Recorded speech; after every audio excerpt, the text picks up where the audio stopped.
Episode number 584 is brought to you by CBD Lion. Pride in performance, the cleanest CBD on the planet. Third-party tested. This is not your 7-Eleven truck stop bullshit. This is the real deal. CBD Lion has been the sponsor for this podcast for over a year, and I use it daily. I love the tinctures. I love the edibles. I love the topicals. I rub this lotion on my neck daily. They even have pet tinctures if you got a pet that's going a little loony. Bath bombs, everything. CBDLion.com. Use the code DEAN. It's going to help you with your anxiety, aches and pains, everything. This has definitely changed my life. CBDLion.com. Use the code DEAN, D-E-A-N. It helps you. It helps the podcast. It helps CBD Lion. We're all a family here. Get it? All right. We're about 10 years in on this podcast.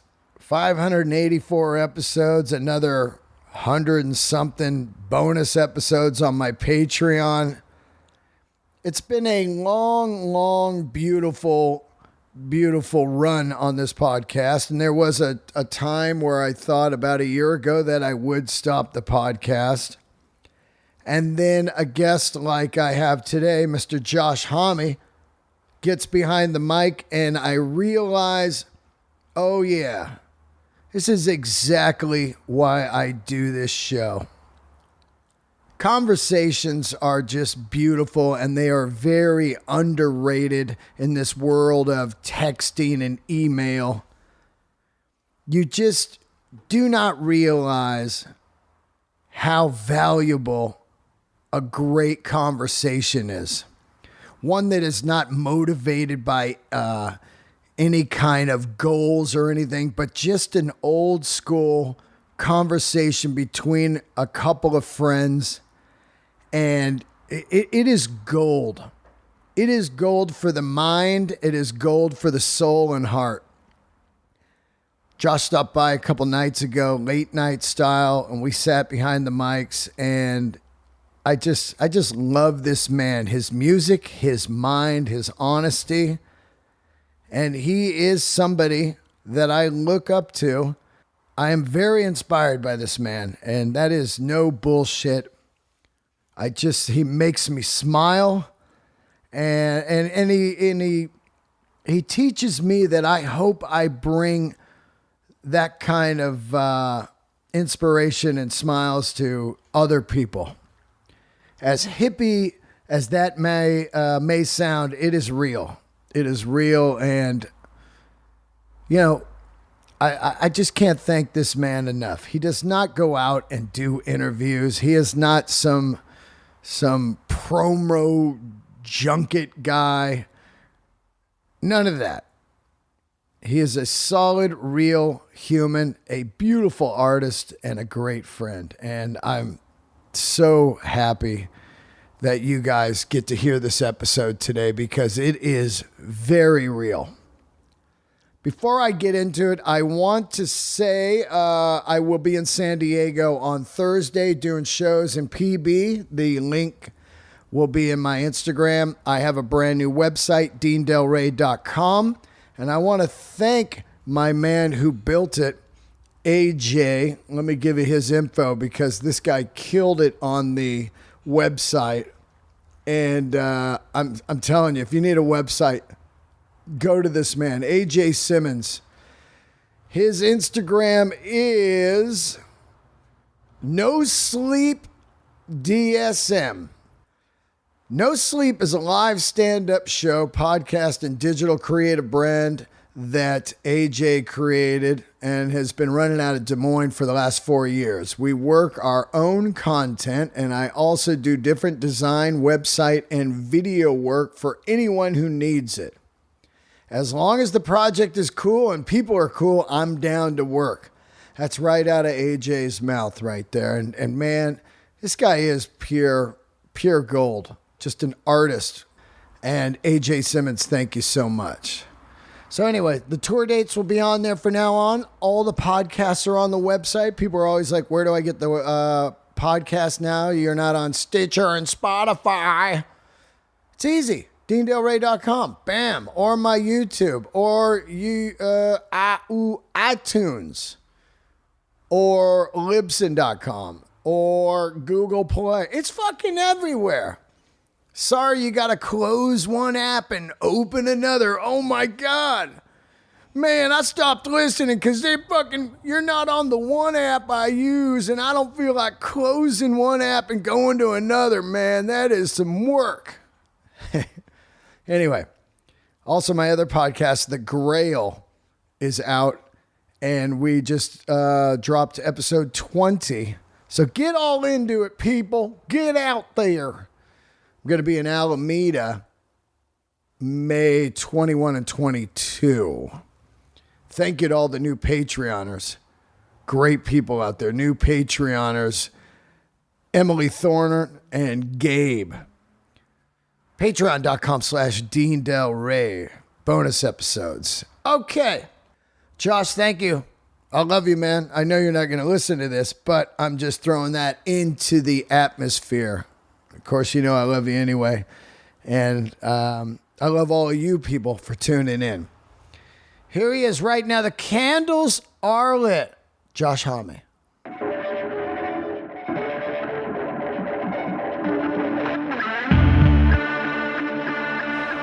Nice mic stands. Thanks. Appreciate it.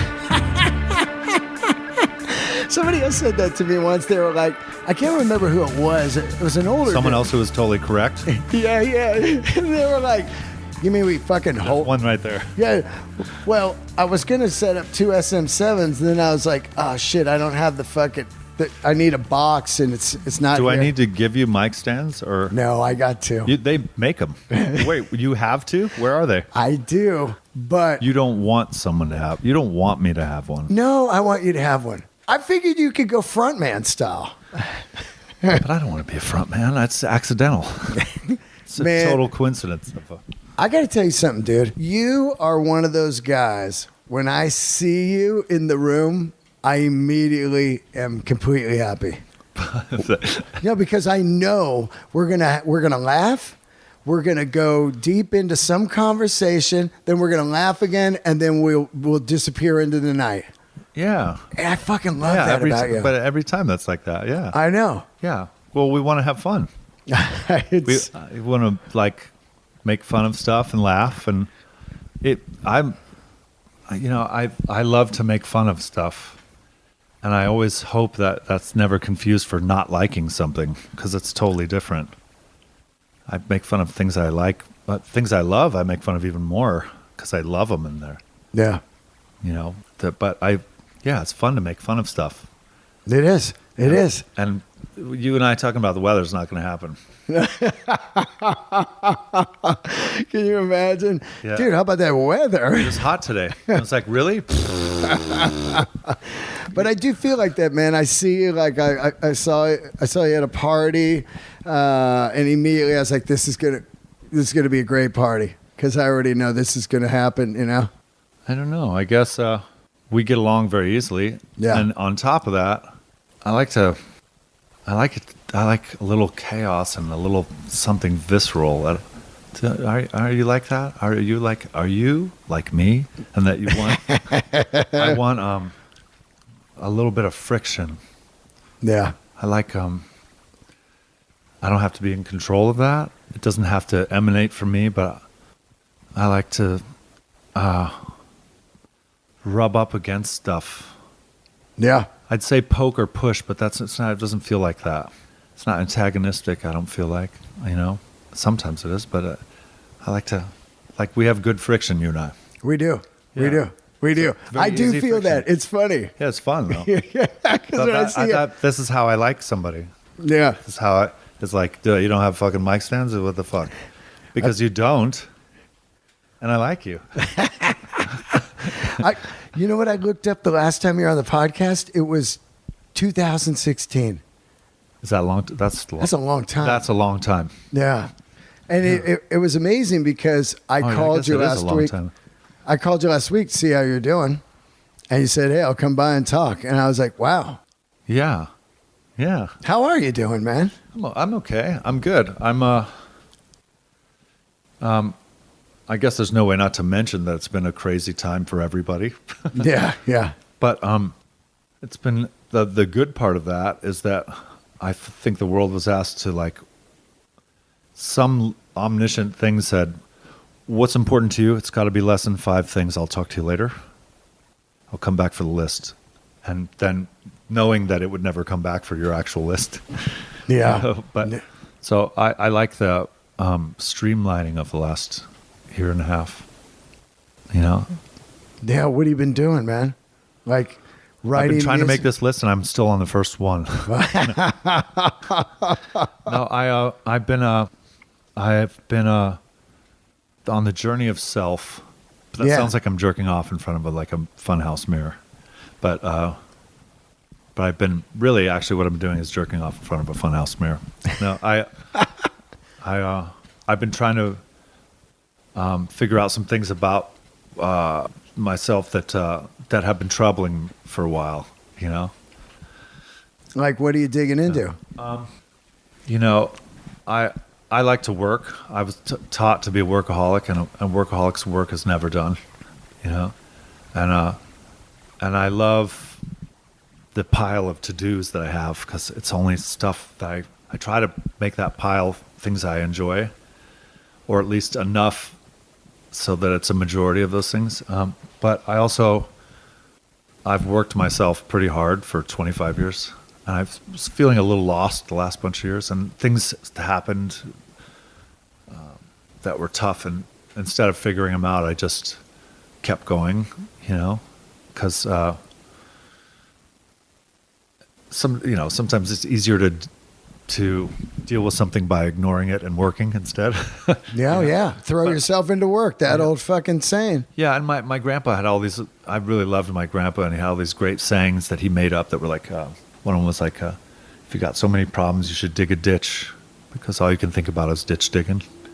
But that plays into working, thinking I'll work and I'll sort of exercise the demons that way or something. Right. But, you know, also there's things that happen that you can't control, and you need to learn how to deal with those too. My old man has some cool outlooks too, and one of them is like, if you have the same job and you've been doing it for 20 years and it's not easier, you're not doing it right. Wow. Well, he's never played music then, man, because, or a comedy. You could do it 20 years and you're still like, I can't even get this third verse. Yeah. I can't fucking do it. Well, yeah, there is a bit of that, I suppose. But at least the experience of how to get out in the world, or some of these things you should have a better understanding of. To write a song or have a bit that's really kills. Yeah. That I don't think that ever gets easier. There's nothing like it. So when you find it, oh my God, yeah. it's crazy. Yeah. You know, you're like, whoa. What is the feeling that you associate? I'll tell you mine as an example. Like writing a song that gives you a feeling where you say, I know that's true, and I know that encapsulates something that's real for me. It's a bit like having a crush on a girl when you're 13, that butterflies where you go, oh my God, oh my God, Yeah. oh my God. And you think about it and you talk like that, oh my God, dude, oh my God. Because the disbelief of enjoying something that feels so real. So when you have a bit and you know, like, what is that feeling it triggers? I often think that it must have been, I call finding the bits a lot like mining for gold. So it had to be when those guys were panning for gold when they all came out to California, and they had the fucking the pan in the water and they're sifting and something shiny starts to happen and they go, fuck, and they're not sure how big it is. Is it dust or is it a big granite? Yeah. That's what a good bit feels like. Or back when I wrote songs where this magic chorus would come out and you go, whoa, I got this chorus. The bits like that. And what feels like you can feel it start to erupt in the room. you've got this new premise. I just performed in some fucking park an hour ago before you came over. It's so funny. Like they brought me up as like, you've seen him on Cone, and I go, hey man, we're in the park. You know, I don't want, you know, I don't need that big of an intro. Right yeah. Those were the old days, but you know, you have these ideas and you put it down in your phone, and one of them, mine was, I feel like you can live on 2 blocks of any street in America, as long as you ask where the hipsters live, right? Because there's going to be a record store, some good food, coffee, and maybe a club. Yeah. And I go, but you don't want to go off the 2 blocks because the hats are out there. The red hats, you know? And I call them the hats. Yeah, the hats. Because the hats is funny to me. Yeah. You know? Yeah. Well, the hat sounds like, the Johnsons, but you know it's bad. Right. Like, oh, we live next to the Hats. Yeah. You mean Gary Hat lives next door? Yeah. The Hatfields and McCoys, you know, whatever. But the hats. I just hat in my pants. To me, there's something so funny. So, you know, that's just a little thing I'm working on. But the hats. To feel, the threshold is hats. And like the gold you were talking about, like that feeling of, oh my God, it's in the fog, but I'm seeing it. And it's right. And once you hit that gold vein, you try to get all that gold out. You don't want to leave any of that behind. No. There's lateral moving too. That vein goes that way too. You know? You've got you stake your claim, and you're like, all right, I'm digging here for hours. So that is a lot what it's like, and also I feel like that when I don't write music or play music anymore, but when I hear a song like that somebody creates now, it's like, wow, man, that guy fucking hit it, man. Well, hit it. It is. I like the gold analogy in that because you don't make gold. I don't make gold. You discover it's there. You're deliberately looking for it because you're working, and if finding it is a luxury that you are not entitled to. You don't deserve to find any gold. Not at all. And also, you're not owed gold. Yeah. I always say that. You are not owed gold because you were in the business. People are like, where's my gold? I've been in it 20 years. Yeah. You're not owed gold. Yeah. And I also think if someone says, I'm going to go look for gold, that it's like, well, you won't find any, but enjoy yourself and bring sandwiches and water and, you know, because you really aren't entitled to anything like that.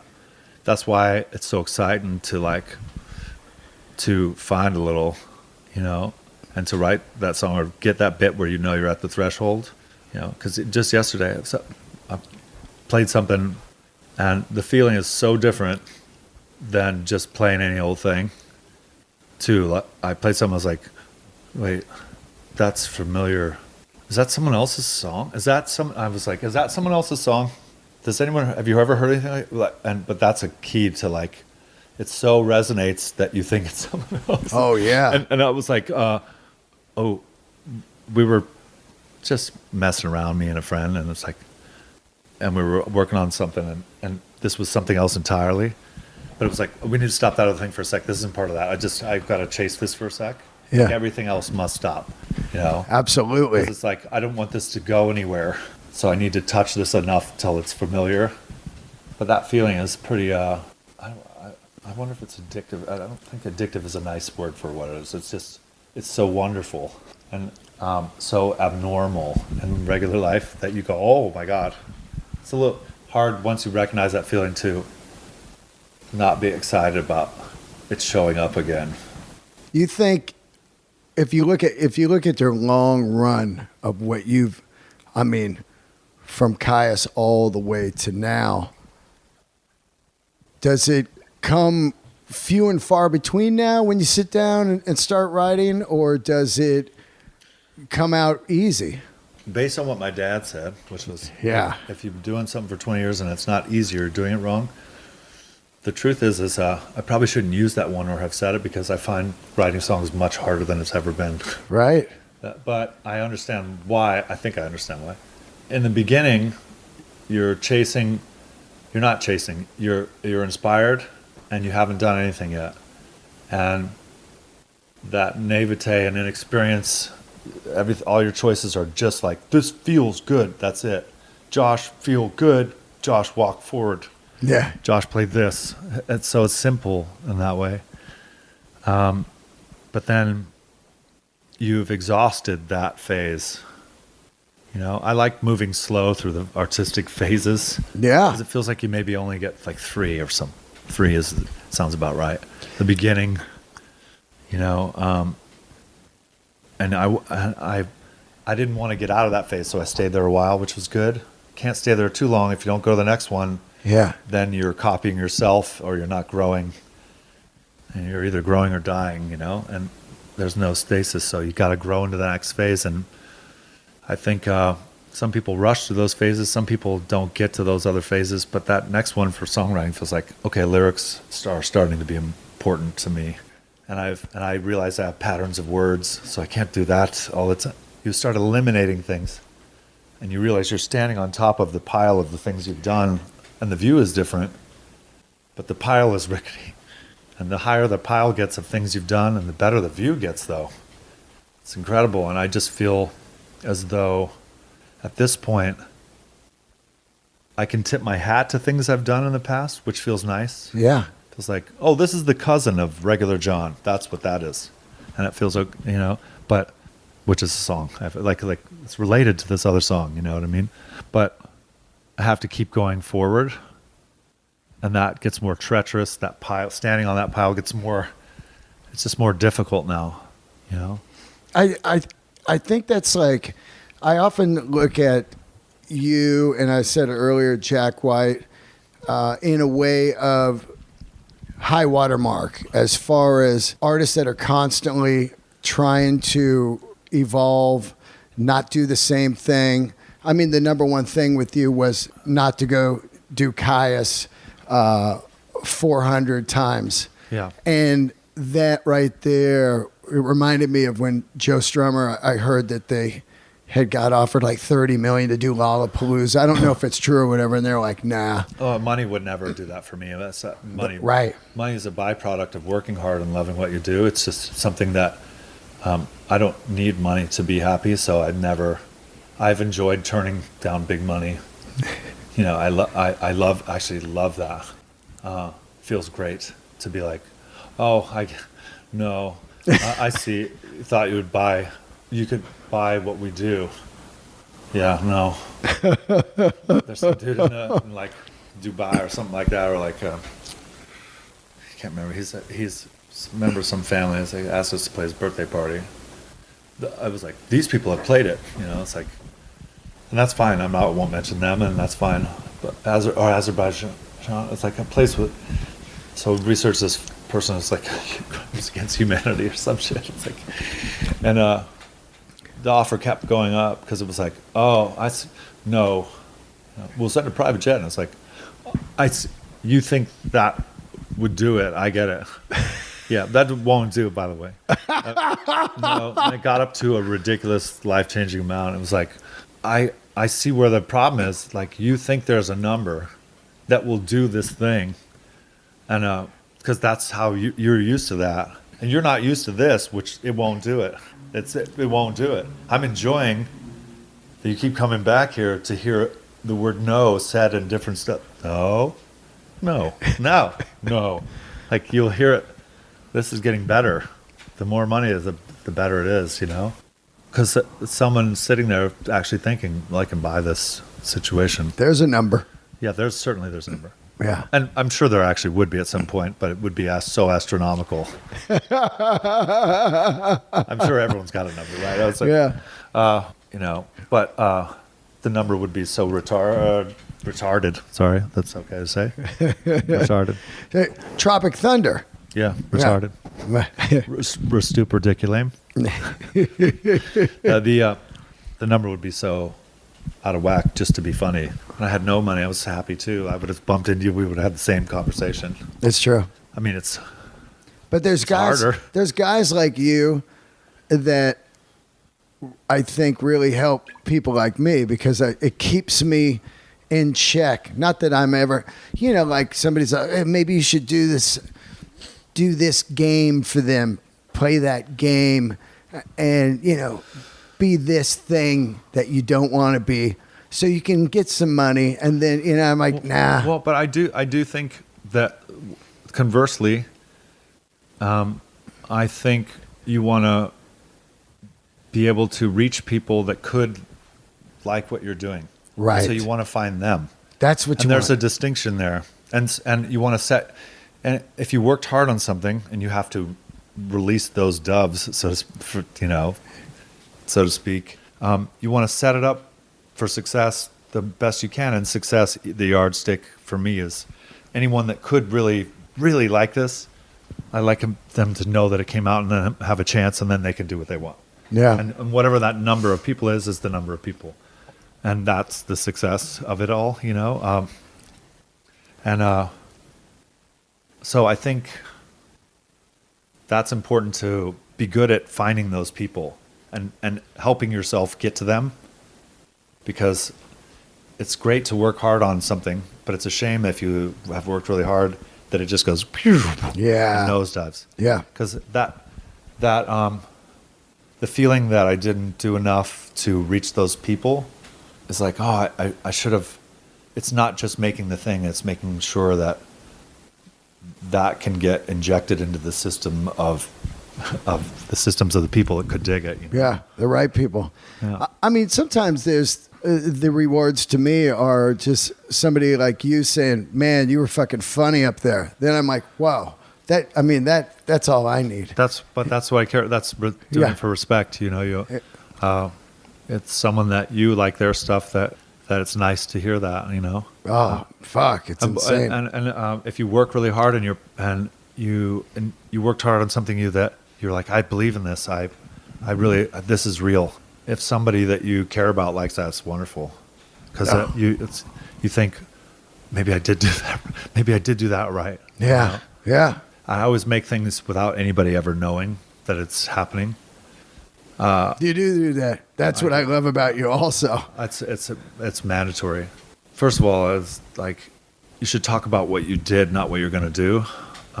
You really ruin the chances of it by putting it out in pure conversation. Yeah. Plus, isn't it wonderful to leap out of the darkness and be like, rah, like, have this thing, and someone goes, what? And I don't like, as it pertains to music, like, I don't want someone to hear something before it's done. I don't want to have to say, okay, I'll play this thing, but it's like this, but it's blue and it's bigger and that isn't there, and this. What I don't. That's the worst, right? They're like, this is still a rough mix, and it's going to be a guitar goes, here. Cool. Is the guitar going to be that loud? Is this vocal coming? And you're like, yeah, it does. But I'm trying to see if you'll get the message, the overall message. And I feel bad now. I just can't. I'm not interested in that, because it's the making of it that's so wonderful. It's such a process that I'm not willing to share, and you kind of blow it by. You should just leap out, and when it's finished, say, what do you think of this? And many people will be like, I don't think of this at all, and that's fine too. But at least it's what it's supposed to be. Yeah. I don't know. Plus, mystery is wonderful. Oh, it's gone. The mystique. I mean, I always look at Peter Grant and the Zeppelin as the blueprint of what you should be doing. Unfortunately, look, I have to do social media, or else I'm a ghost. Right. But I do look at stuff like the mystique is so golden. There's ways to do that too, though. Showing, everything is silly, because once you've seen that, what's left to see? I think, what social media or things like the internet it's great to ask questions that only foster more questions and answer none of them, Yeah. Because the conversation of what something could be, what will it be, what should it be, what do you hope it is? Oh, I don't know, but I hope it's not this. That all that dialogue is really cool. That's the conversation about something that you're into, which is exciting, and there's no reason to answer those questions right away. because then that's over, and then okay. But it's like foreplay. You got to do tons of that. Like, Yeah. It makes, it's almost better than the sex. It's like the lead up and all that. Oh, yeah. It's like, oh, I love that tease of all that. It's so valuable and fun and exciting. If you actually are looking forward to something, to toy with it at first and be like, well, I don't know, that's it's wonderful. Yeah. I like it when that happens back. Some of your posts are amazing, actually. Like when I read your posts, those are fucking deep posts, man. Well, I don't know about that, but I mean, like there was that great one about See You Later Palm Springs, and I look at that. It was, I mean, as corny as this sounds, but it felt like this poetry of like you went out to the desert where you're from, and it brings you certain things, and it reminds you of certain things maybe that you don't like, but you go in, refuel, and then get out. Yeah. I'm surprised that I'm on social media. I'm only on Instagram, and I got on for a reason, and the reason didn't mean anything, or it didn't work, and that's okay.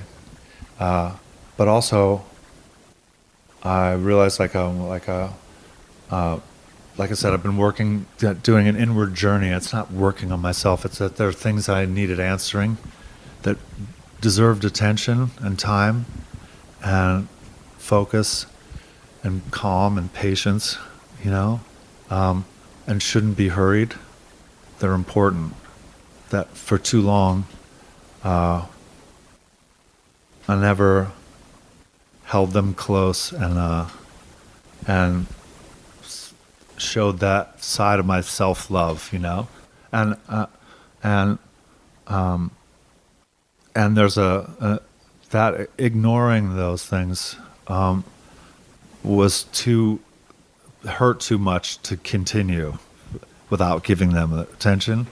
And I think a few times on Instagram I felt like, because also I realize now too I'm a bit strange, and that's okay too. Like, so sometimes things go up and I'm like, this certainly is outing me as like, you're a bit strange, but that's just the way it is too. And I also feel like it's okay for me to be vulnerable on that platform like that. Like before, I would have not talked to anybody or been very private. But because I don't read, I feel like it's unhealthy to read comments or to participate. Here's a gross analogy, but it's like taking a shit. I'm not going to come back and check it out. Right. I'm going to put that out and it's gone, and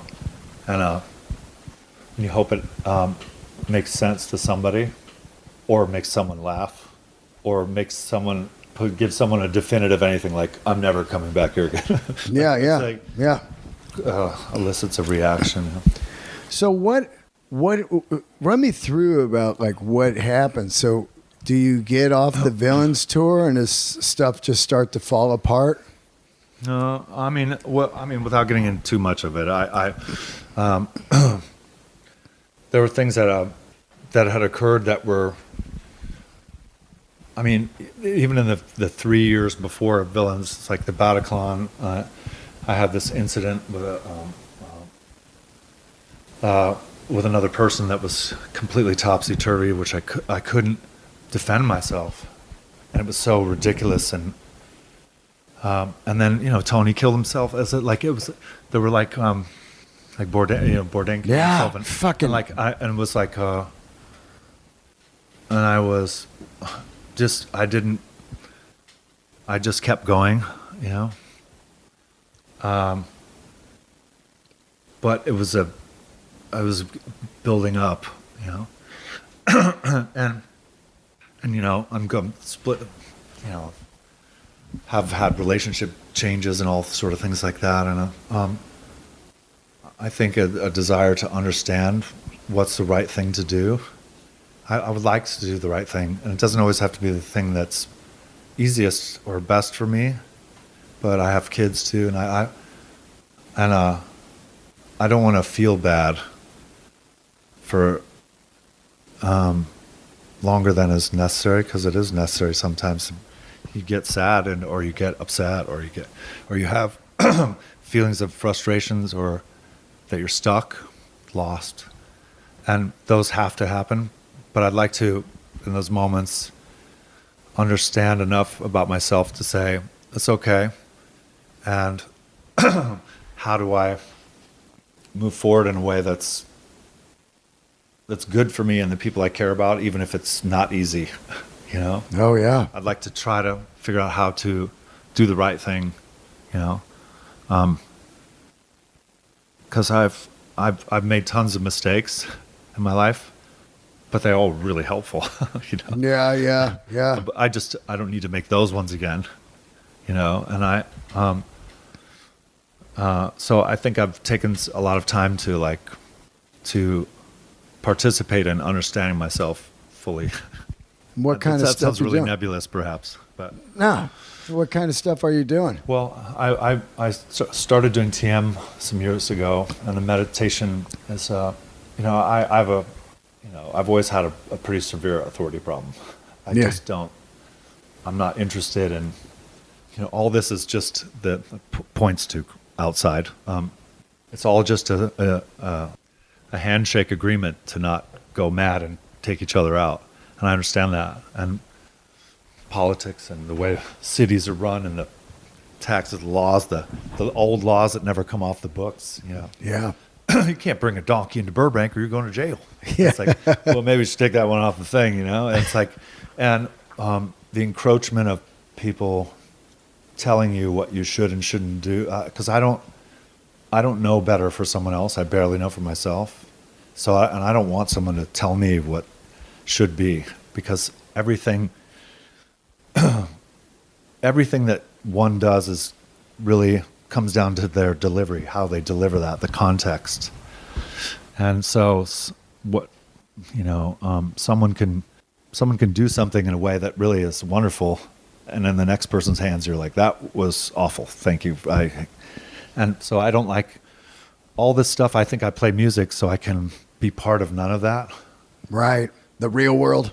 Yeah, I don't, politics and all that. Fuck politics. Yeah. You know what side I'm on? None of that.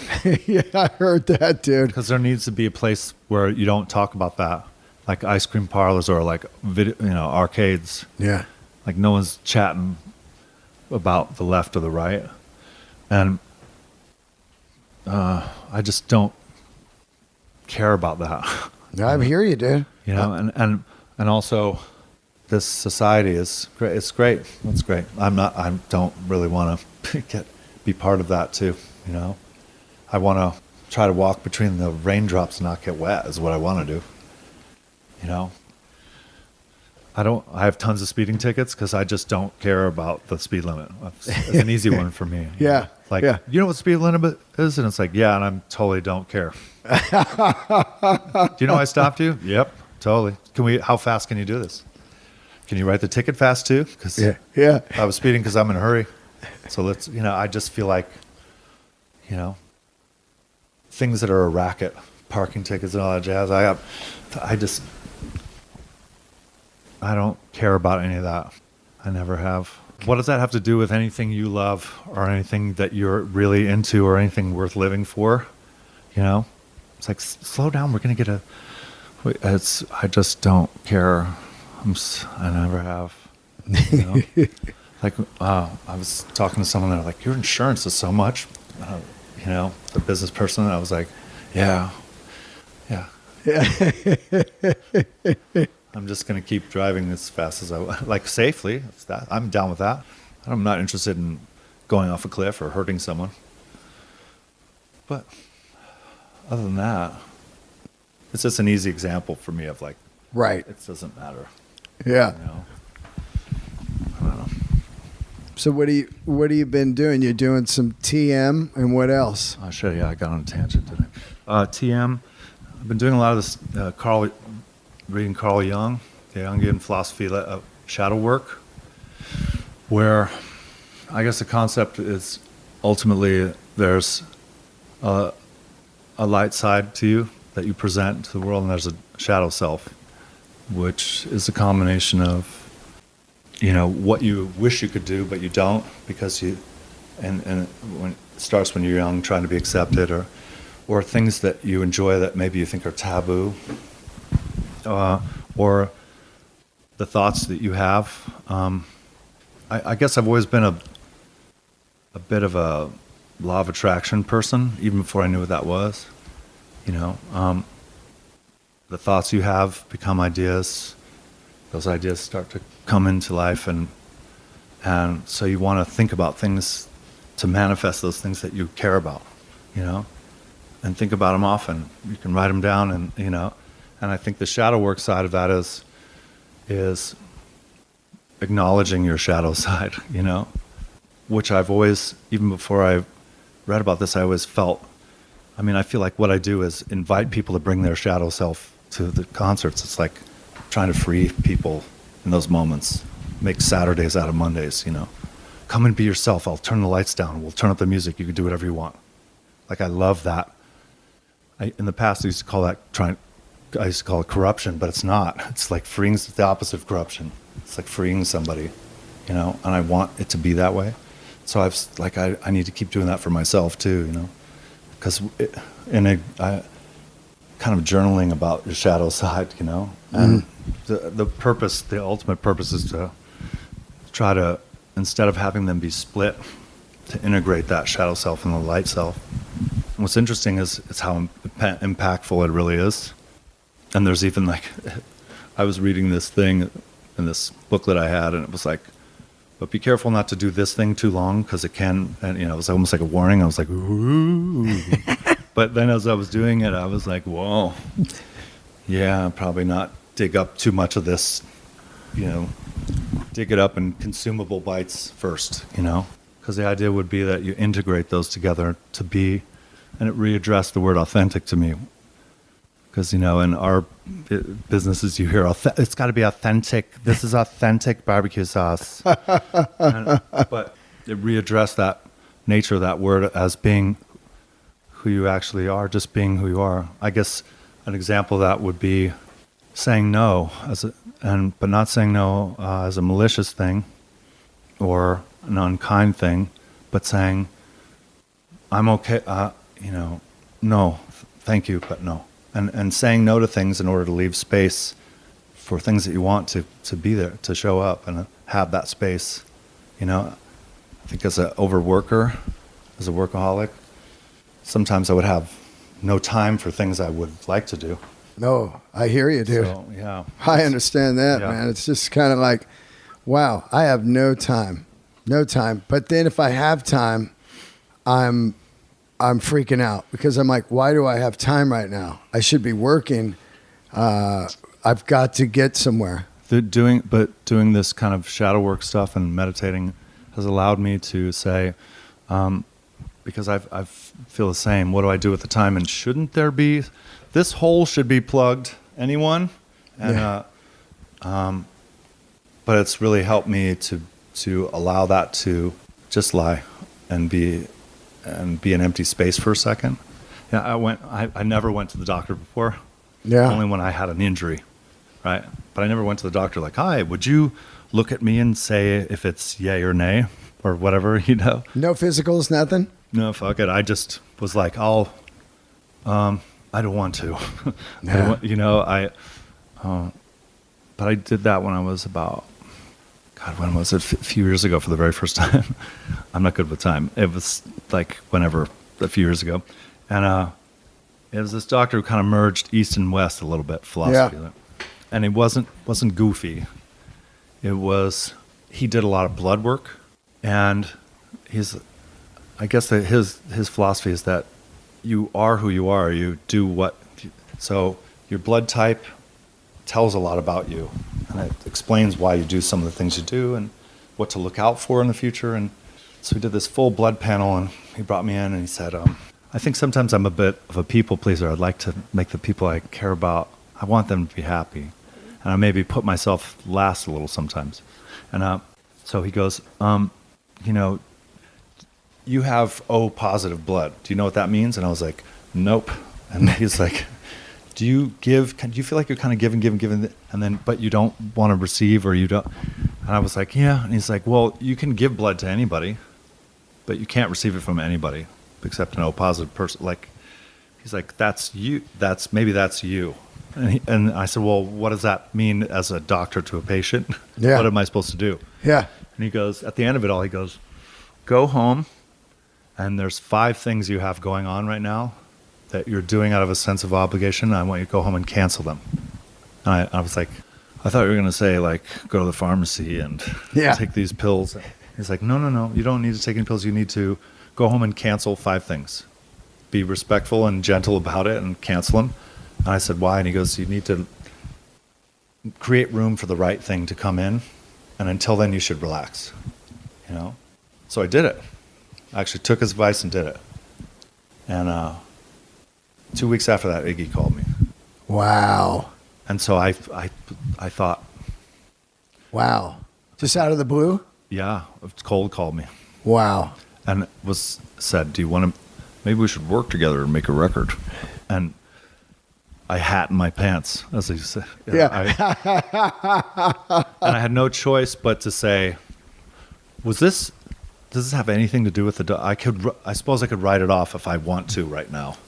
I'd like to not believe that. It's got nothing to do with nothing. Yeah. But I chose to recognize that was maybe a gift of advice, because normally people give you advice when you're not asking and all the time, and you have to sift through whatever that is and so on and so forth. Yeah, oh yeah.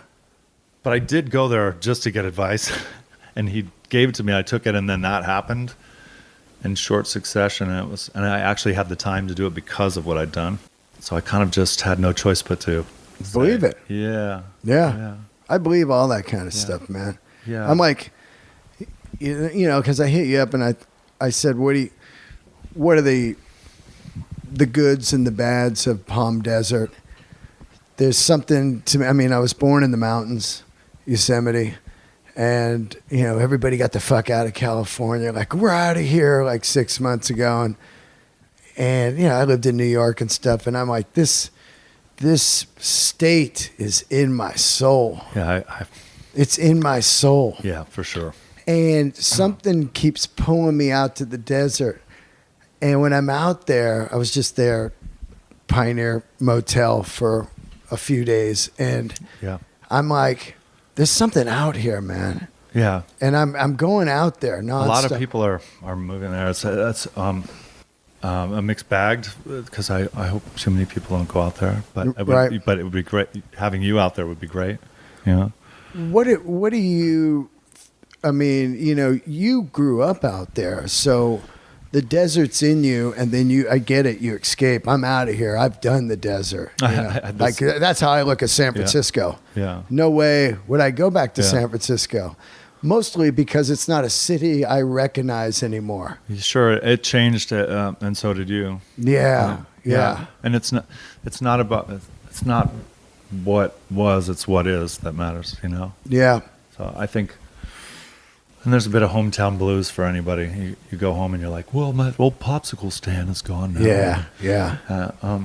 But I love the desert still. Growing up there is a completely different experience than how I view it today. So I don't feel, I'm not trying to hold it up against that. I think that's one of the reasons that I love it so much still. I also don't try to spend too much time out there because, well, I grew up out there and I know a lot of folks. Right. And it is small. You're talking about the high desert too. Yeah. So it is small, and so's the downstairs too, or the low desert is as well. You know, it's small, and when you live there, because it's small, a small community, molehills become mountains because that's what's there. And I think I'm careful of that. Like I'll be in the desert and not see anyone, and they'll never know I was there. Yeah. Because I think I use it now where I feel a little used by it at one point. Right. But it is an amazing place because you're smaller. I mean, when you look at that landscape. Oh, the weather will eat you alive. Well, and there's a lot to be learned by, one day I was pondering, like, how do ancient peoples learn about what's poisonous and what to eat? And it was like, well, they just watched the animals, what they ate. Okay, that makes sense. And I think you do that. I do that out there too. Everything comes out at night. Everything in the desert is quite tough. Even the bunnies and everything is scaled and because you have to be to survive out there. It's like a forest with no trees. Yeah, in that way. And so you see the nothing, which is everything, for miles and miles and miles. You get a view there that's like, I'm so glad I'm not all at the end of my vision. It would be such a long walk. Yeah, you know what I mean? Yeah. But when you watch the animals out there, they come out at night, and there's a lot to be learned there. I mean, the roadrunner is it's probably my favorite bird. Doesn't fly. Yeah. And it looks pissed. And it just does this mohawk thing when it looks at you. But it eats snakes, scorpions, and salpages. All the worst. Only the worst. Whoa, it does? And so that means it's like, oh, I'm hungry, I better grab that. And everyone else is like, don't touch that. It's just, and that's the bird. Yeah. You know what I mean? What it does to me is I worship the tortoise. Yeah. Because it slows me down. The tortoise reminds me of like, it's going to take hours to get over there. Yeah. But I got these trees to look at and this air to breathe. And I think it really slows my brain and decompresses me in a weird way that no other place does. Well, it certainly says if I wanted to go fast, I would. Yeah. But I don't need to. So guess what? You know? Yeah. And I grew up when I was in preschool and kindergarten. My best bud had a tortoise. It came with the house. Yeah. They bought this house, and he was only a block away. And the contingent thing was you have to take care of this tortoise. Yeah. Because they outlive people. Yeah, they do. Yeah, man. Yeah. Like, I had one too. Yeah, it was injured on the way home from Vegas. And my mom said, "Oh, we got to help this." And we brought it home, and it's probably still alive. Oh, for sure. Yeah. Yeah, it's going to way outlive you. Yeah. They live over 100 years old. And it's like, so when you buy one, you're in for the commitment of a lifetime. Yeah. Yeah. But, there's something, I think that's what I've been doing a lot too this year is I wanted to slow down, and in the slowing down of things, the little things became everything. Watching my 5-year-old sleep, and his eyelashes and his nose, watch him sleep for 20 minutes and not say a word. Like, fucking love that. I love that. And sit out on the balcony and like have a ciggy and just listen, And all of a sudden, notice, okay, that hummingbird is like, oh, he's back again. I'm gonna name you Gary. Gary's back again. And I just, those little things have given me a lot, because I make better decisions when I'm not, let's go. I'm happy with the decisions in those moments, but not if I'm always in that mode, of let's go. I don't want to be tensed up. I want to appreciate what's around. So I think I've been trying to go inward and slow down to make sure I don't miss what's around before it's gone, I feel like COVID did that to people. It reset the speed limit, as far as like, oh, we go slow now and sit back and, or you only have a few, like I say, you only have a few things you can do. So top 5, but 4 is probably more realistic. Because you can't do all the rest of the stuff you were going to do. Yeah. That prioritize. I was having troubles before. I was kind of in my own exile for about 2 months, 3 months before. So when COVID hit, I was glad because I was like, okay, everyone's going to be in this with me. It was something like all the illness and the pain and misery that's associated with that. That's not what I'm talking about. I'm just like, when it went into lockdown, I was almost like, hi, everybody.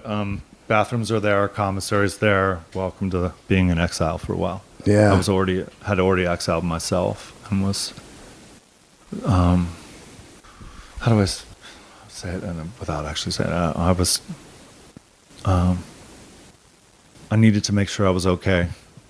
You know, I sometimes my mind is racing, and I know it's not healthy to let it race and race and race. You know, That's terrible. Well, that's what I know, but I understand. I need to.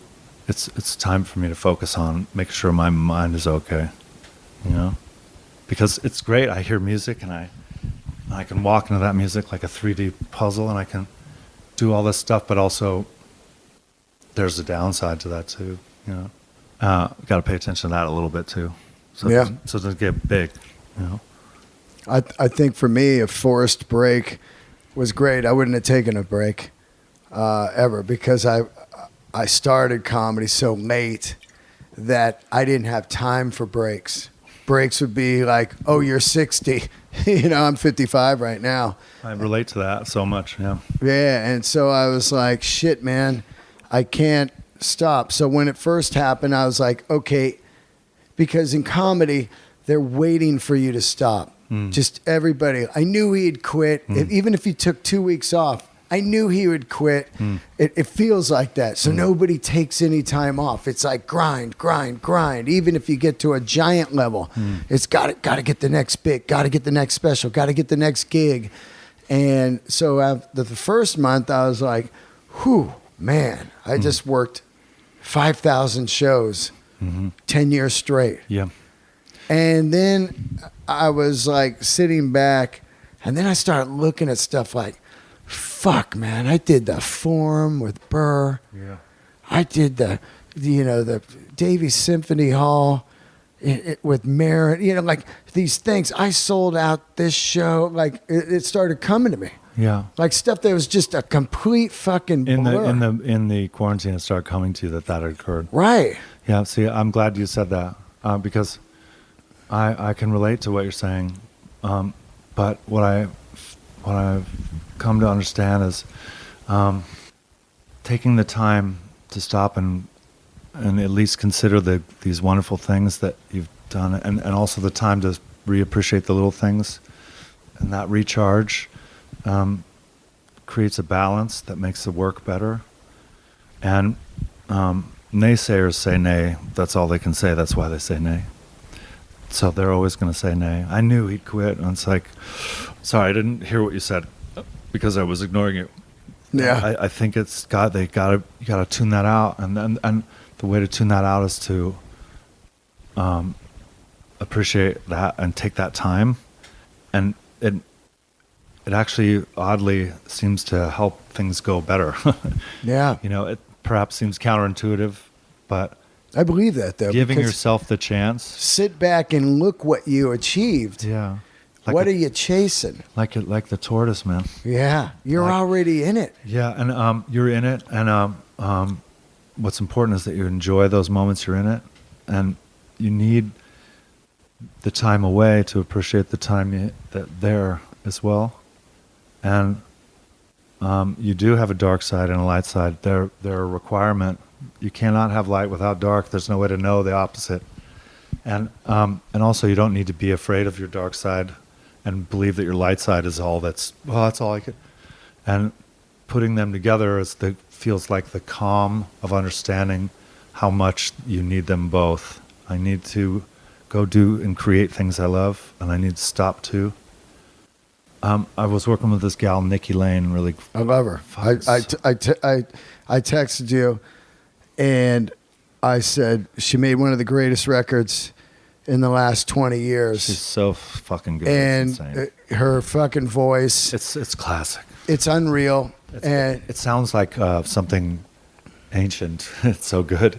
when it came out, I probably talked about it for a year straight to anybody I could see. I was like, are you listening to this record? It was like, to me, it was like Lucinda Williams' Car Wheels on a Gravel Road, and then Nikki Lane's record, that big space in between. Here's two masterpieces, man. Yeah, I mean, I'm really excited about what we did. But she said something so wonderful. She said, well, I've made a record for 5 years. And, asking her why. And she's like, well, you have to live to have something to write about. And that is such a bullseye. That's very William Tell, split the arrow with an arrow. Yeah.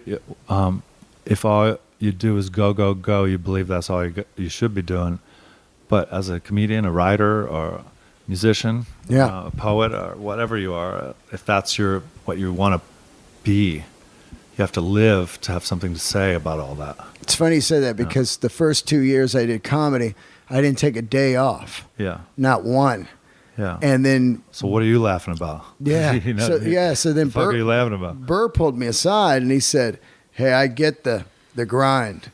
People are respecting you. You're fucking going for it. But you do need to take a little time off so you're not just writing about the stuff on the Comedy Store patio. Yeah. Because that's all your world is right now. It's comedy, comedy, comedy, comedy. And so I took a weekend off and went and saw My Morning Jacket out in Santa Barbara, and it was like a flood of... Right when you need it, yeah. Yeah, I was like, oh, God, okay. I think life is so habit-forming. You will form a habit of one or the other. And so it does pay to say, what habit do I want to form? Yeah, I love to work, but I don't want the fact that I do that to chase other people away because they're like, I never get to see, I don't want any of the negative byproducts to arise because I'm doing something I love too much. Right, right. How did the Nikki Lane thing come about? Were you aware of the record 5 years ago, or did somebody play it for you? I wasn't actually. Wow. I'm not sure how much to talk about right yet, but essentially she just called me up, and then I listened, and I was like, whoa. Oh man. And she is an absolute powerhouse of a human being, like type A in the greatest way ever, like get shit done. Yeah. And is interested in, she really chases her passions, and she's kind of like secondhand clothing store. I love that. Was a stylist. She's from Greenville, South Carolina, like Jesse Hughes. Yeah. And is really wore many hats, wears them very well, is a very powerful woman, and is just fucking cool. Like she does a lot of home improvement stuff. Yeah. My old man's a contractor, and it's like I love to do that too. Yeah. Because that's to do it on that small scale where you're just like, well, let's redo this kitchen. I just love that, and so her and I would talk about that stuff too, and I found her fascinating, and she was also like, I want to do something that's not just Americana or country western. Like, I want to sort of give the finger to all that. Yeah. Way.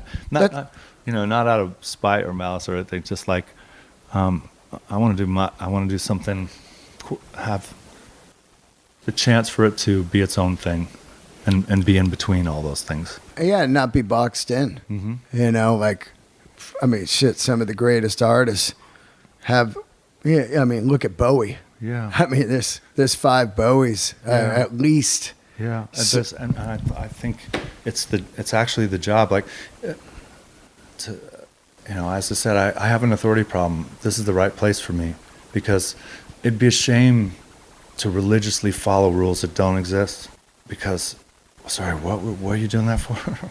This is the place where you could do anything you want, and you have rules that say, because rules are always what you can't do. They're never. You have to have a Hawaiian shirt Friday. There's no rule like that. It's you can't do this. Get off the grass. Don't do. And I just what I love about this is it's all yes. It's all possibility, and it's all I think we can. And when I hear that, I always respond with, I know we can, because we can. Yeah, we will. Let's start tomorrow. That's what's exciting. It's a shame to follow the rules that don't exist. That's how I'm looking at comedy right now. It's like, wait a minute, maybe this year I'll just slow down. Let's try being slow on stage. Why not? You know, when I started comedy, I did a year of crowd work. I want to learn that craft. And then I did a year of hosting. Okay, I don't like to host, but I want to do this to learn all the mechanisms of comedy. Yeah. Then I closed. I'm not talking about headlining. I'm talking about the shit spot at 1:30 in the morning with the drunk, shitty people in there. And then I crafted a set. And then, I love the Grateful Dead. Now I'm just going to go on with no fucking set list or agenda. I'm out there getting lost.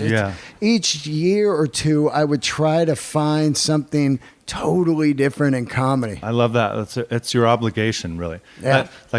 I love that you needed to do that because, and if you think about it, it's kind of the minimum obligation. I know most people don't do it, but really, if you're going to do that, shouldn't you try all these facets and try to understand it? And in order to be the best you could be, it's what you're supposed to do. But most folks don't think of it in such a way. Like you're doing what you should do, and that's wonderful, because you're deconstructing. Not just what it is on the outside, not just the pieces it is on the inside, but how is it made? How when you reconstruct it, you do it for you. So you put it all together as Dean for real, authentically. You know, that's actually what you're supposed to do. Absolutely. You know? Explore all the fucking, I forget what sketch that was. It was the No More Cowbell. Remember? I want you to explore the space. Yeah. You know?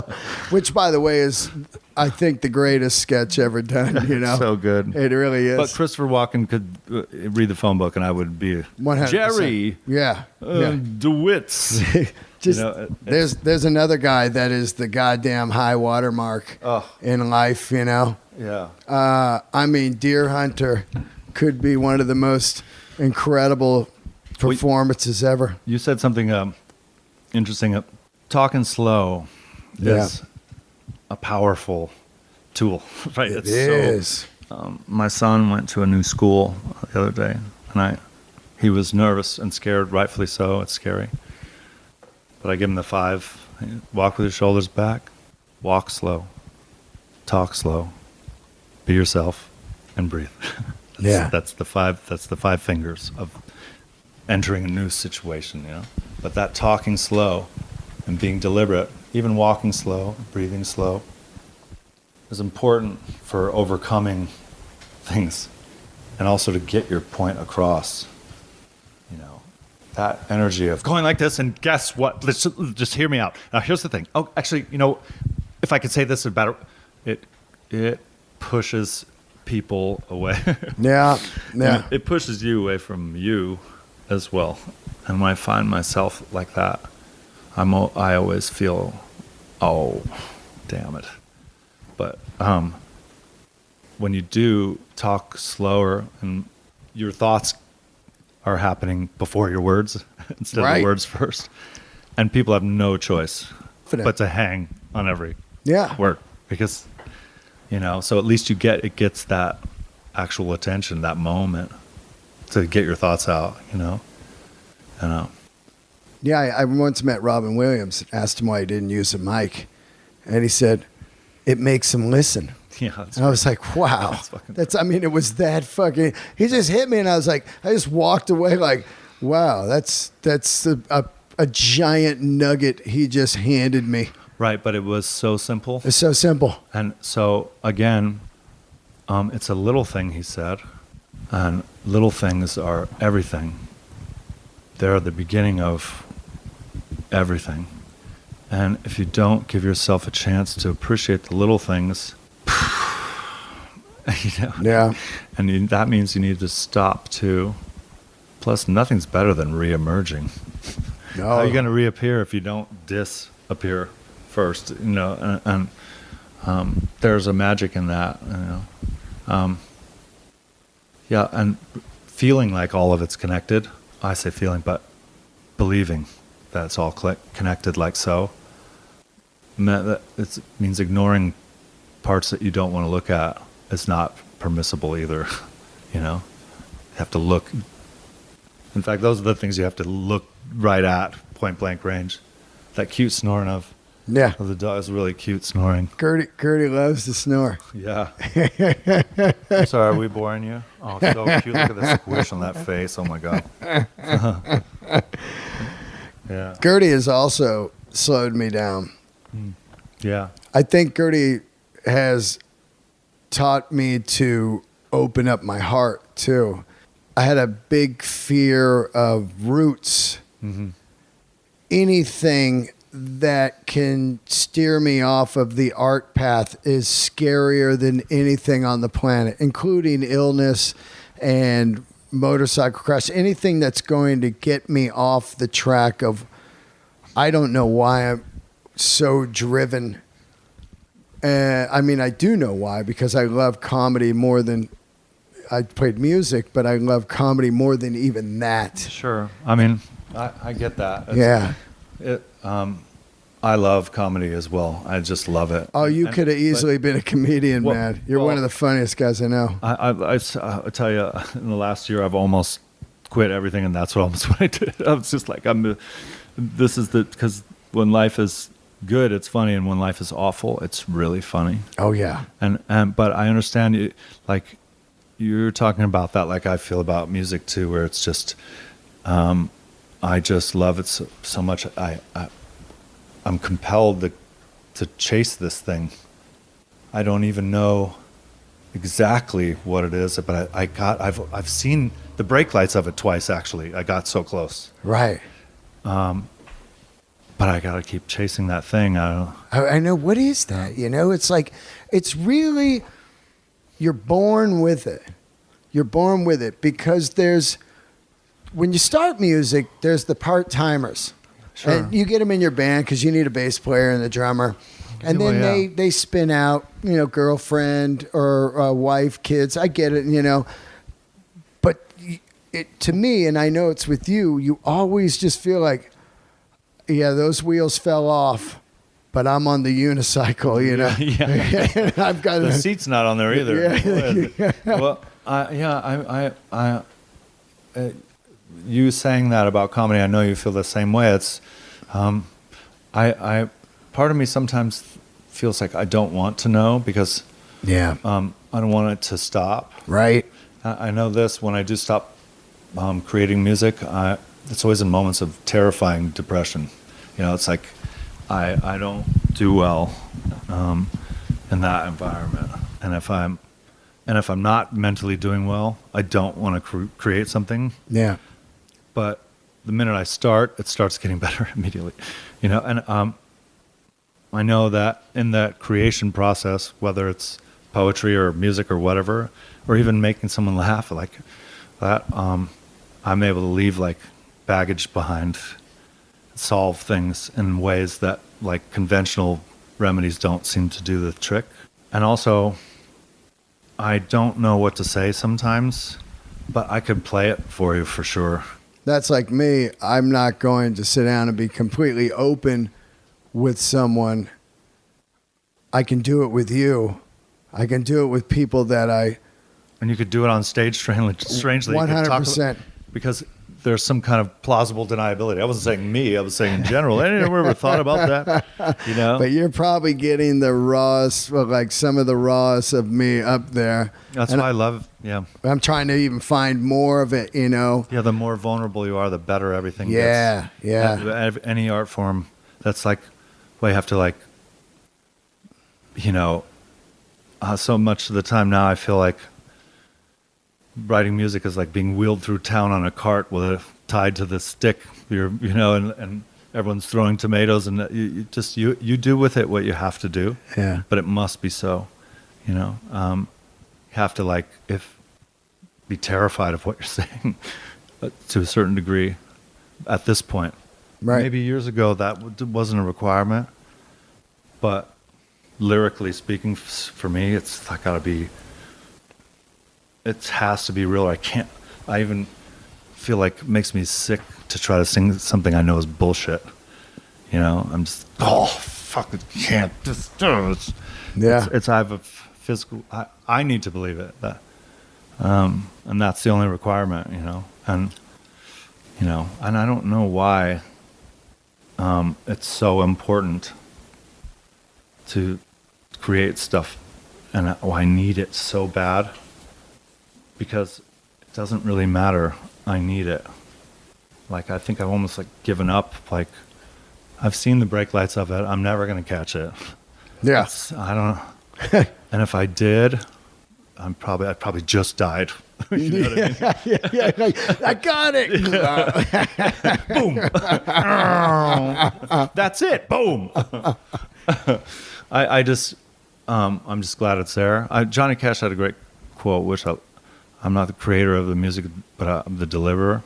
I just am glad to be the mailman about this, that I get to deliver that, you know? Because I've also been realizing, like, a lot of what I thought and believed in and sort of romanticized and hoped for has been crushed, you know? And a lot of the things I worked so hard for are just as a way to say I love you, you know? That's like, I'm like a dog. It's like, I bring you a bone, that means I love you. I don't know how to say I love you because I'm a dog, right?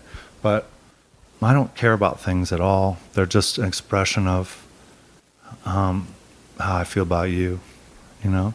And all those things are gone now. And I'm glad, because you can't own the idea that we own anything. You don't own anything. You're just using something while you're here. And you're not supposed to. You're supposed to like let it all go, because you can't take it with you, you know? Bowie died, and how did that money help? Money doesn't help, does it? And I doubt he cared about it. You know, it's like none of that shit matters. You can't take it with you. You don't own it. You can't buy freedom. You can only rent it. Yeah. And it's like you. If I lost every guitar, I have some guitars that I've had for so long, and so I get the luxury of romanticizing them. I've had them since I was 9 or something. But if they burn, it's okay. Like, I had them for that long. And I think this time has been great for, like, letting go, you know? I believe that too, man. Big time. Yeah. Even old, like, angers and stuff. Yeah. It's just kind of like, fuck all that, Yeah. you know? Yeah. I just want to try to be the best comedian I can be and enjoy it. Yeah, I think that focus is about looking forward and where you are now, looking towards, you know, what could be as well, and being present enough and now to enjoy now and go, and you know, hanging on to stuff and resentments and things and wanting stuff. Yeah. You know, wanting stuff feels about like a looking backwards and tending to backwards, you know, tending to the past. You know, I don't like nostalgia very much, because we're not there anymore, and I'm not ready to. It makes me sad. It's like turning around and the whole time and just looking backwards. You know, Well, I know that about. I mean, it's obvious, because you didn't do the Kyuss thing a million times. I mean, I've always had a thing: no reunions, no sequels. Yeah. For a sec, I considered it, because it ended so perfectly. Sometimes to preserve something, you must destroy it, and that's all it can be. But it was such an unfortunate, you know. It was the exact example of why you don't do a reunion, you know, like, or a sequel. It's like, it's just my opinion. It's, it's not what it is. It's not what it was. It's what it is now. That's important. And you can't make something like what it was.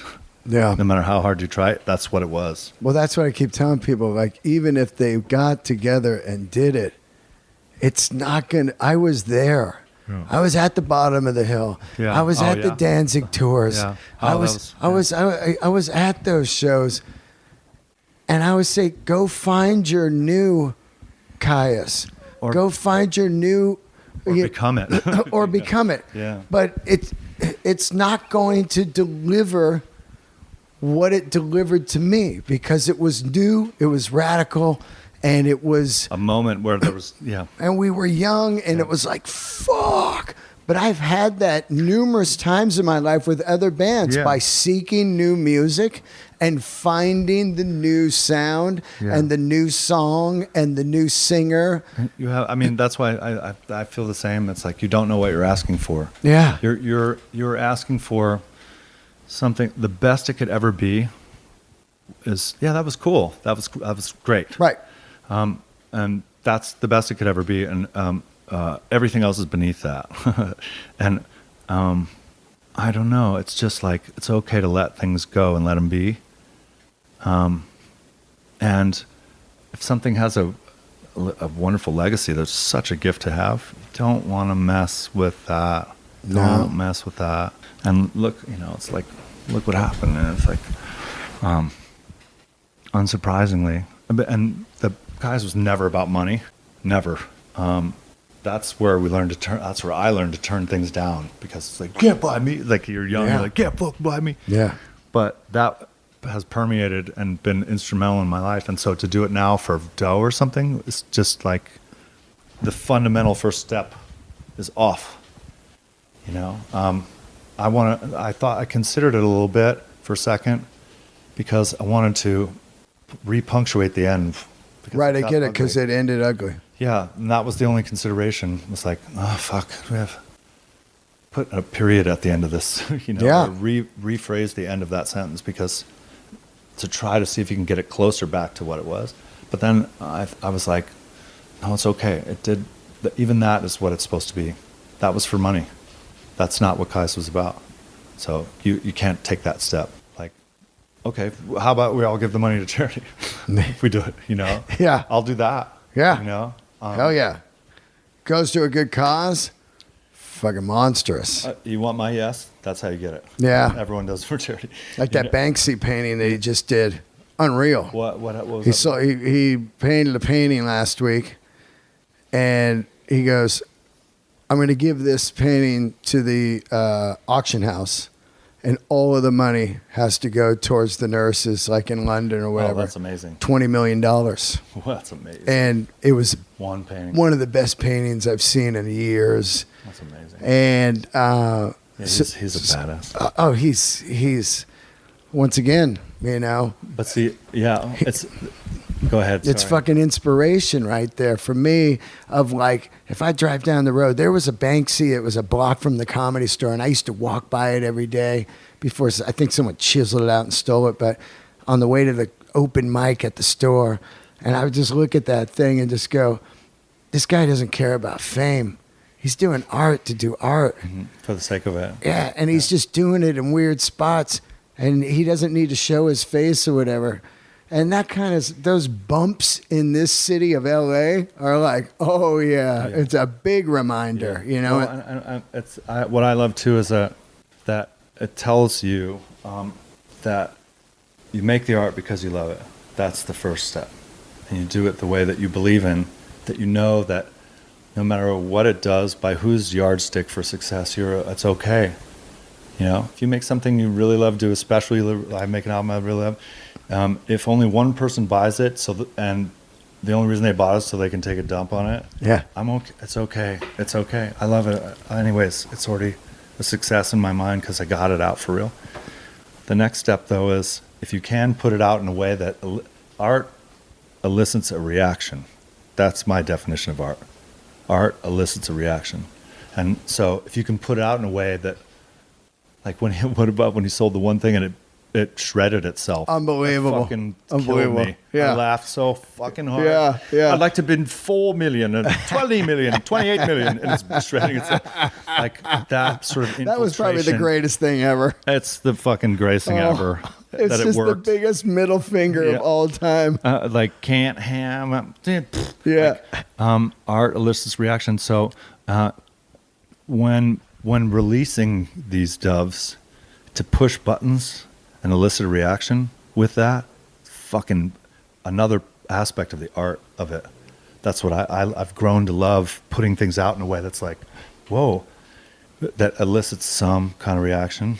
Yeah. Because what else am I don't have any hobbies. That's what I like to do too, Yeah. To integrate it all together at every stage so that it's all pushing buttons. You know, I fucking love that friction like that. You know, Where are you? I know you like to keep things under your hat, but where are you with Queens of the Stone Age these days? Because I sat and wondered myself, where would you go? You've done Queens for years now, and you've had all these great different flavors of Queens. Where do you look at that at? well, I need to answer that before I can start doing something to it. In a general sense, what is it that we're supposed to do now? Because I think no one expects your first record, and that's why it's so easy. And your first record is just pure inspiration. If your first record sucks, you suck. And then there's the second, like, the sophomore blues, and like the third. I always look at these records in groups of three, like a completed thought. Here's a thought, it grows, and then everything you learned in the third one, encapsulating. And for us, this is a third record, an encapsulation. And so I ask, what does that mean? Who are we now? And why would anyone want to hear your seventh record exactly? Right. Who cares? That's the toughest thing. Yeah, It's the toughest thing to be able to, I think it's that can become easy because, in doing all this work on myself and all this stuff, figuring these things out, I'm like, who cares about your second record or your seventh record? And it's like, oh well, I do, and that's all I really need, is to move at the speed of passion, care about it, and enjoy the process and love it. And I don't mean love it like I love it. I mean, like, love it, nurture it, care for it, hold it close. Yeah.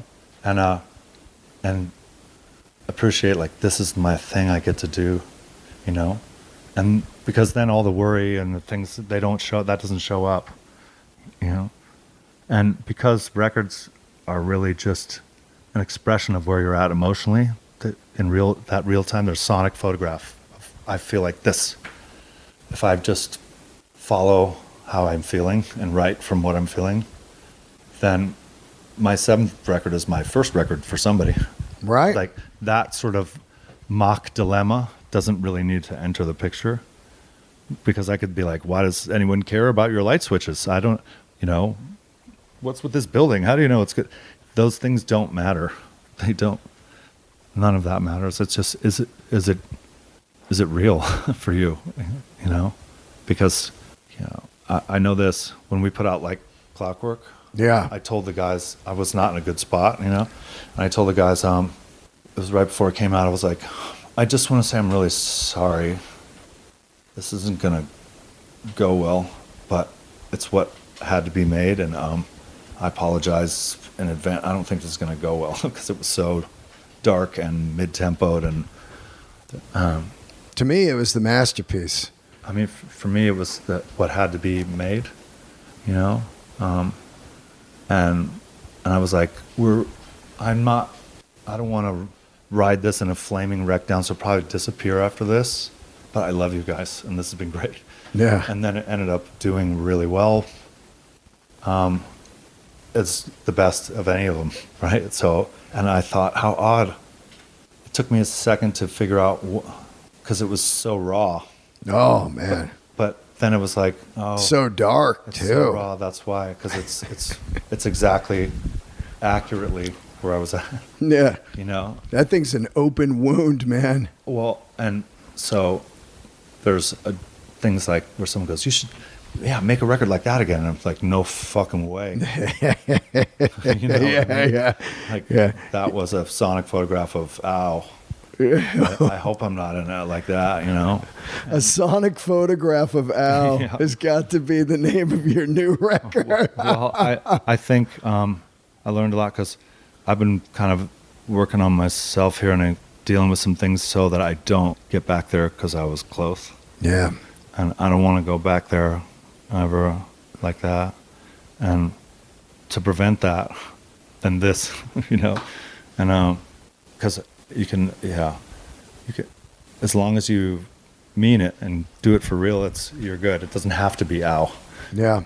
Yeah, you're right. You're right. You learn that too. I pray to God it doesn't have to be ow every time. It's kind of like the old Samson thing of like, oh, afraid to cut your hair because you won't have your strength. Afraid to be happy to where you can't write jokes or songs. Yeah. You know, like, oh, I'm happy now. Am I going to be able to? I often think about that too when comedians get very wealthy. Can they be funny? And then I hear an interview with Eddie Murphy. Yeah. And Robin I'm Williams just is like, holy fucking shit, the hilarious. guy's a killer. Yeah. You know? Yeah. And Gervais is hilarious. Yeah. Gervais is so hilarious. It's Chappelle. Fucking This guy's Chappelle loaded. is- He's just a crusher. Too good. You know? Crusher. I know. Yeah, Just it's- relentlessly. Do you ever whip out those old Ovation guitars? And I always believed that guitars would bring me songs, and then I felt like they would run out of songs, and I would sell them. I truly believe that. Like I would play some like guitars that. in a store, and tunes would come out, and I'd be like, I got to buy this. Yeah. Yeah. And I do think guitars have things. I won't be the first person to ever play guitar. I will never play guitar first. It has to have ghosts or I won't do it. right. Yeah, but I think that's really interesting because I have certain superstitions like I won't be the first to play guitar. And I think guitars give something, and then I think in a certain way I agree with that. Then, we're still friends. It's just I still have like I gave one of those ovations to someone as a gift if they wanted to sell it for like a charity thing. Right. And because I think that would be worth some. Are you kidding me? Well, I don't know. I just thought you do what you want with this, and so I gave one away. But there's really only one. I only had one. The black one? It's the black one, Right. And I couldn't ever. I liked that I couldn't ever find another one. And when I got the other ones, it was a big disappointment for me. Right. And I never played them. Yeah. I had them on tour, but I was like, this, it's not the one. It's what do you need 5 of something? It's the one, Right. And I think I've always romanticized things like that. Like, it's not the king, it's the crown, that fucking thing. Yeah. It's like, it's the ring, it's the guitar, it's that, there's all, cause that's the thing that can store magic from multiple lives and multiple people and multiple things. It also creates mystique. There I am, bottom of the hill, watching you. Yeah. You're like a young kid. I'm young, Yeah. and I'm like, what the fuck? He's playing this. Nobody plays that. Yeah, that's why, because it could be right. mine. And I was like, Yeah. damn, listen to this guy's tone. Listen to the sound. Where's Yeah. this coming from? Now it's a full mystique. I got to find one of those. Yeah. Well, I love that because if everyone uses it, it can't be good. Yeah. And like it's the lucky thing for instruments is that there's so many different things made by so many little companies. You will find the one that's for you, and there's so many amps and things like that, and anything you can plug into that makes noise is an amp. I remember realizing that early on, and that's why I say, like, people, when I was playing at a bass cabinets and stuff like that. And we detune, like, detuning was like my way of being like, nobody does this. Yeah. I mean, nobody did that. Now there's 7-string guitars. Yeah. I'm sorry about that, but I didn't do that. It was B. You and found C, a way. Yeah. And floppy strings. And the only reason was because nobody did it. Yeah. That was it. Like, what can I do that someone else is not noticing to have done? And that's it. Because then from the outset, you're starting off, in the case of the detuning, you're starting off with, which had not, instantly we were different. Yeah. Yeah. And arguably the most important thing that we did was I didn't have a tuner, and I was like, how low can it go? And then I would go to floppy and go up. And that's where we would do that. Go to floppy and then go up a hair. That's B. That's the tuning. Yeah. And then when I got a tuner, I was like, and then we tuned to each other, right? And so Then AC/DC style. Is that what they do? Tune to each other? Yeah, That's amazing. Yeah. So when you're learning the songs on the record, you're like, what key is this in, man? It's in Flarn. Yeah. It's like, it's in eye contact. Yeah. Oh, that's brilliant. I didn't know that. Well, then I got a tuner, and it's like, I think the first one I had, it wouldn't read B, it would read C. So it was like, I have this, so we'll just go to C, everybody, and arguably that is like the thing that really set us apart, I think. Just so organic, how it all happened, Yeah, just trying, like in the beginning before we started this, I said, it's, if you have an idea, to know that it's good, if you ask 20 people, 19 of them should hate it. Yeah. Then it's good. Yeah. Because that's the nature of something that's a little more rare, is that people don't understand it at first, and you have to believe in that. Yeah. I know you on the last record you worked with Ronson, and it was really cool. It was totally outside the box, and it was a great surprise. Nobody saw it coming. I remember Theodore was like, "You're not going to believe." That's totally why I did that. Yeah, he wouldn't tell me. He's I'm just going to tell you, you're not going to believe. But looking at a record in the future, who would you like to? I mean, because you do the Desert Session stuff all yourself. And I've done the other Queen stuff and the Eagles stuff. Yeah, right. So who do you think you would like to work with on a record still? Does it matter? I mean, maybe Trent Reznor. Wow, that would be so amazing. But also, I'm not in any hurry to, like, I enjoy making records, and I love engineering, I love mixing, I love that, and Troy's an accomplished engineer as well, and it's like, and everyone knows what they want to get, and right. So there's not a real reason, and perhaps nobody is the parry to all that, because it's fun to make stuff. And in the past there used to be those fights you would have with the record company. We need to get so and so to produce, right? Which really meant take over and make sure you guys don't fuck this up. And I always thought, but I love this, why do you have to force somebody on me? And so they never won that battle. It was always we were producing it with someone that's collaborating. That's right. How that works, Yeah, like a goss. Yeah, who's a god? But it's not someone in control of, Right. It's just someone that's like, oh, you're conspiring with them, Yeah. Oh, you know what we could do? And it's very childlike in that way. It's a lot like Dave Cobb with the Rival Sons. Mm-hmm. They're like their collab, their team. It's not like, all right, guys, listen here. You got to go to the bridge here. It's not, Well, that's how I produce records too, because I don't know more for what you should do than you. What I can do is, if you tell me what your hope is, what your dream of this is, in an ideal world, I'll help you, and we'll go chase that. Yeah. And if I have an idea along the way, I'll mention it, and if you want to try it, we can. And if you like it, that's great. And if you don't, that's fine. But that's it. Yeah. And because we could get anything. But when you're looking for anything, it's impossible because you don't know where to start. So you need to have an idea. So tell me what it is, and we'll go together. I love that adventure. That's amazing. I gotta have a cig. Yeah.